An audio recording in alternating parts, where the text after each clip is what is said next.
Orang percaya tapi hidupnya susah. Sebaliknya orang yang tidak percaya hidupnya bahagia. Apakah itu sudah nasib? Sudah dipredestinasikan? Apa bedanya predestinasi dengan nasib?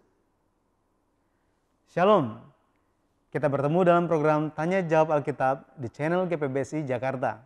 Terima kasih telah menyaksikan, mempelajari, dan menyampaikan video Tanya Jawab ini kepada banyak orang.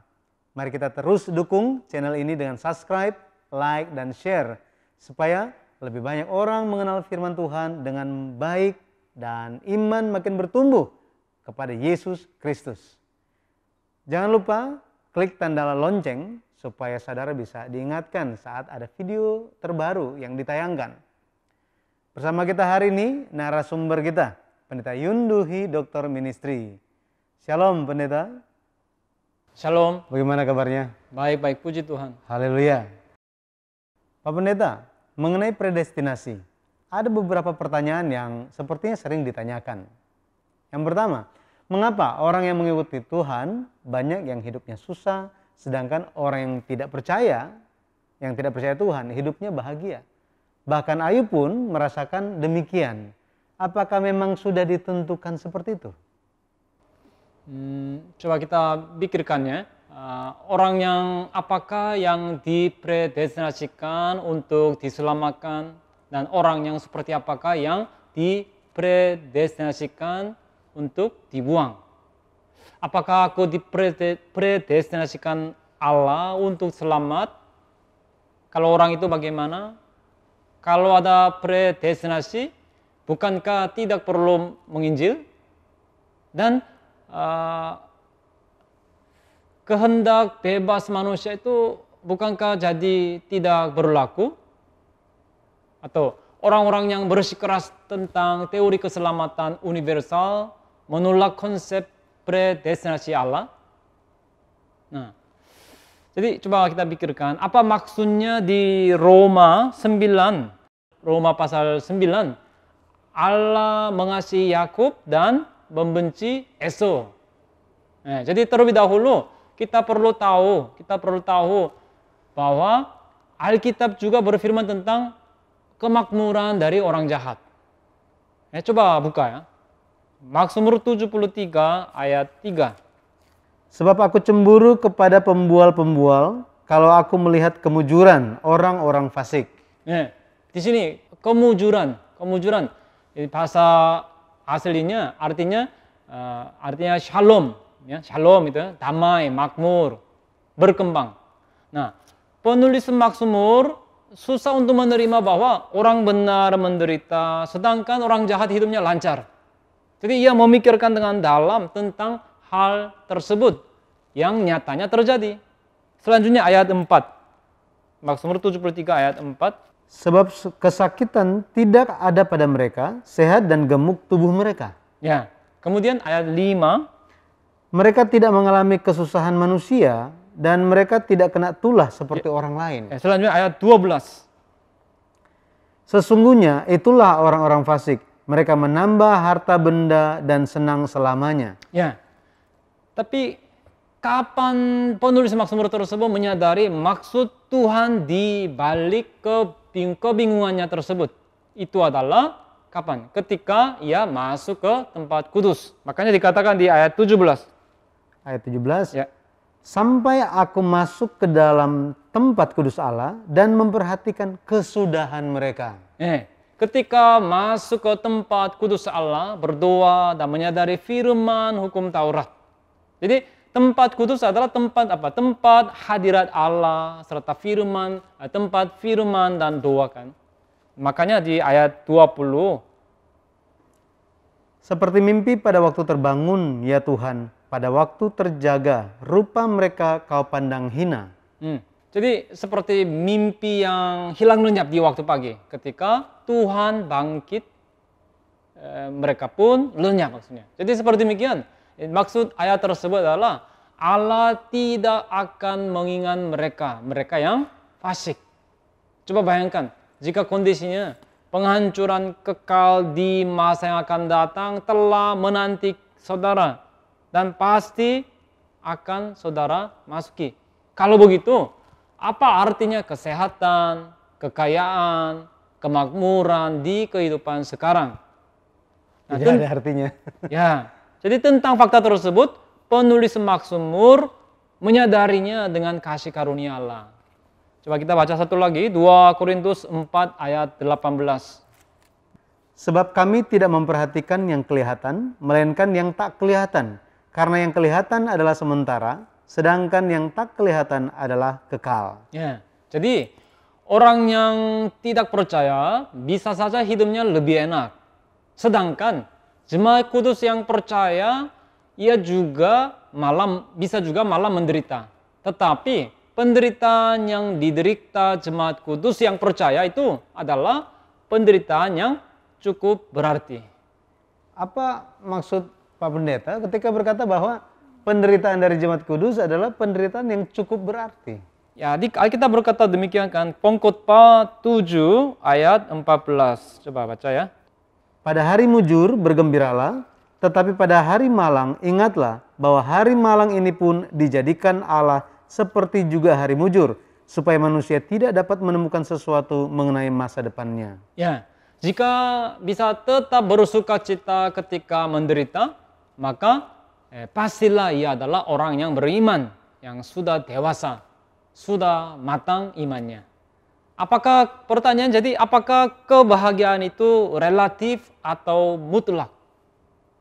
Ada juga orang-orang yang mengaku bahwa dulu ketika ia masih kecil dan kondisinya miskin, malah ia lebih bahagia dibandingkan sekarang ketika sudah sukses. Jadi standar kebahagiaan itu bisa saja berbeda-beda tiap orang. Nah, tapi masalahnya banyak orang menaruh akar damai dan kebahagiaannya di mana? Hanya hidup dengan menaruh itu pada masa atau manusia atau materi. Maka orang-orang suka uang, kekuasaan, nama baik, dan mengejar hal-hal itu. Akan tetapi hal-hal itu apakah benar-benar akan membuat manusia bisa jadi hidup bahagia? Hal itu tidak bisa menjadi sumber kekuatan yang membuat manusia bahagia. Ada juga yang merasa hampa, kesepian, bahkan bunuh diri meskipun hidup berkecukupan. Misalnya, tahu nggak ya, anak perempuan dari Lee Gon-hee, Bapak Lee Gon-hee, almarhum Lee Gon-hee, presiden direktur Samsung. Warisan yang akan ia terima itu sebesar 2 triliun. Tapi ia bunuh diri kan? Kalau begitu, Pak Pendeta, bagaimanakah kelancaran atau kemakmuran menurut Alkitab? Ya. Apakah itu artinya siapa yang bisa hidup lebih enak, lebih makmur dari segi yang kelihatan? Kemakmuran atau kelancaran menurut Alkitab bukanlah tentang hal-hal yang tingkatannya rendah seperti itu, melainkan maknanya lebih tinggi dan dalam. Ada umat Tuhan yang meskipun tidak hidup berkecukupan, tetapi percaya Tuhan dengan baik. Maka apa itu kelancaran? Ya? Kelancaran atau kemakmuran yang Alkitabiah. Itu adalah hidup berjalan bersama dengan Allah. Coba ya, Kejadian 39 ayat 2. Tetapi Tuhan menyertai Yusuf, sehingga ia menjadi seorang yang selalu berhasil dalam pekerjaannya. Maka tinggallah ia di rumah tuannya, orang Mesir itu. Ya, ayat 3 juga. Ayat 3 dan 23 juga. Ayat 3, setelah dilihat oleh tuannya bahwa Yusuf disertai Tuhan dan bahwa Tuhan membuat berhasil segala sesuatu yang dikerjakannya. Nah, kita coba balik lagi tadi, Mazmur 73 kan. 73 di situ ayat terakhirnya, ayat 28. Tetapi aku suka dekat pada Allah. Aku menaruh tempat perlindunganku pada Tuhan Allah, supaya dapat menceritakan segala pekerjaannya. Di sini kata suka, dalam bahasa Alkitab NASB, good, baik. Ya, KJV juga good. Jadi terjemahan yang lebih tepat bisa seperti ini. Jadi baik bagiku untuk dekat dengan Allah. Mendekati Allah, menyadari firman dan percaya. Itulah kebahagiaan yang sejati maksudnya. Jadi tanpa menjaga hari Sabat, hari Tuhan, tidak mungkin ada kebahagiaan yang sejati. Jadi kebahagiaan sejati adalah mendekati Allah, menyadari firman, dan percaya. Baik, Pendeta Yun, pertanyaan berikutnya. Apakah manusia ciptaan Tuhan bisa memperoleh iman setelah mendengarkan firman Tuhan tanpa kasih karunia Allah dan kedaulatannya? Ya, ini pertanyaannya lain lagi ya. Ya, ini sudah berbeda. Ya, untuk memperoleh keselamatan, terlebih dahulu kita harus percaya Tuhan di hati. Nah, setelah itu dengan kepercayaan atau iman itu kita harus mengaku Tuhan dengan mulut kita. Roma 10 ayat 10 mengatakan demikian. Nah, kalau begitu, iman datangnya dari mana? Iman datang dari mana? Iman itu dikatakan bahwa iman datang dari mendengar firman Kristus. Roma 10 ayat 17. Jadi iman timbul dari pendengaran dan pendengaran oleh firman Kristus. Nah, di sini pendengaran dan firman Kristus. Kita bisa lihat dua faktor. Mendengar, tindakan mendengar itu reaksi manusia kan? Ya. Dari pihak manusia, reaksi manusia. Lalu firman Kristus berarti itu adalah kasih khusus Allah kan? Kasih khusus Allah. Nah, jadi firman-Nya diberikan itu adalah kasih khusus dari Allah. Lalu dari pihak manusia mendengarnya. Nah, pada akhirnya iman adalah respon manusia terhadap kasih karunia yang Allah berikan. Jadi, bisa ada iman tanpa kasih karunia? Tidak bisa. Ya. Nah, memang benar bahwa masing-masing kita setelah mendengar, hasilnya kita menjadi percaya. Tetapi, ada hal yang lebih penting yang tidak boleh terlewatkan. Itu apa? Nah, itu adalah fakta firman Kristus diberikan, dianugerahkan. Itu adalah kasih karunia. Jadi, dari pandangan demikian berarti iman itu adalah produk atau hasil. Iman bisa ada pada manusia karena kedaulatan Allah. Pendeta, ada banyak orang juga yang baca Alkitab tapi mereka tetap tidak percaya Yesus sebagai juru selamat. Apakah hal ini terjadi karena penjelasan barusan dari pendeta itu? Ya, seandainya tidak ada kasih Allah, kasih karunia Allah, manusia tidak bisa memiliki iman kan? Yaitu iman adalah hadiah dari Allah yang diberikan kepada manusia atas izin Allah. Ini dikatakan di Efesus 2 ayat 8.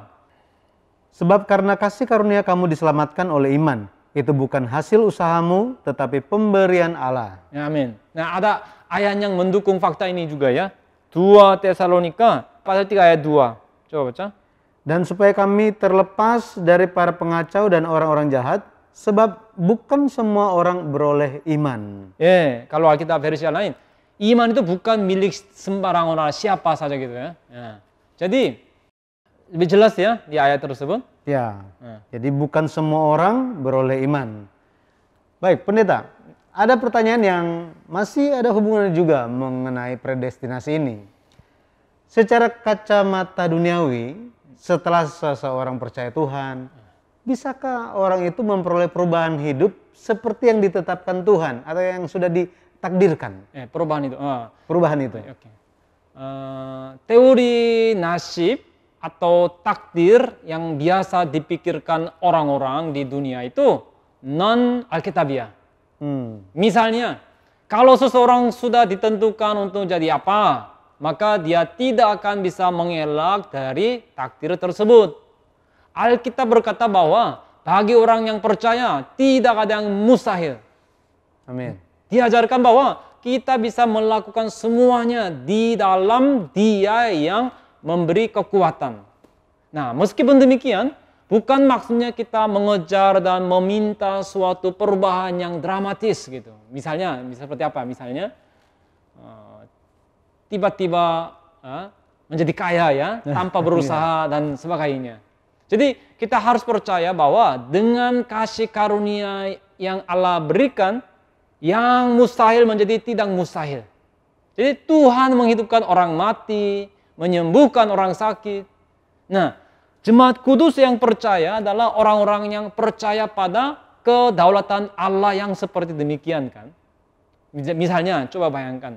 Negara Amerika Serikat itu sekarang kan negara yang terkuat kan, masih terkuat kan. Iya. Nah, itu adalah negara yang terkuat di dunia. Gara-gara apa? Tentu di balik semuanya kasih karunia Allah lah yang bekerja. Amin kan? Amin. Ya, tetapi semenjak Puritan menetap di tanah Amerika, pertama kali mereka memiliki kesadaran perintisan.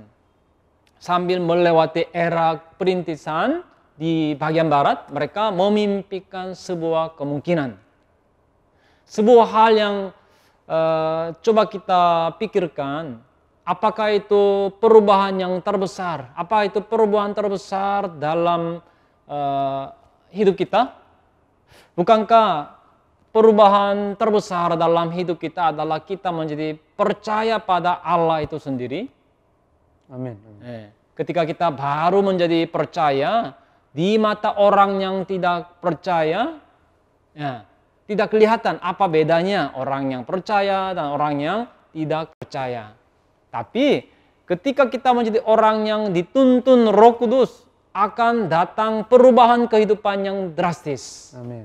Amin. Umat Kristen yang sejati adalah orang-orang yang setelah bertemu dengan Yesus, menerima firman dan kehidupannya berubah. Terima kasih Pendeta Yun atas penjelasan yang telah diberikan kepada kita semua. Saudara, saya quote pernyataan terakhir dari Pendeta Yun. Umat Kristen yang sejati adalah orang-orang yang setelah bertemu dengan Yesus menerima firman dan kehidupannya berubah. Semoga kita semua menjadi umat Kristen yang sejati. Bila saudara mendapatkan suatu kasih karunia melalui tayangan hari ini, atau saudara ada pertanyaan yang ingin disampaikan, silakan tuliskan pada bagian komentar dan kita akan membahasnya di kesempatan selanjutnya. Sampai bertemu dalam Tanya Jawab Alkitab GPBSI Jakarta selanjutnya. Tuhan memberkati dan shalom.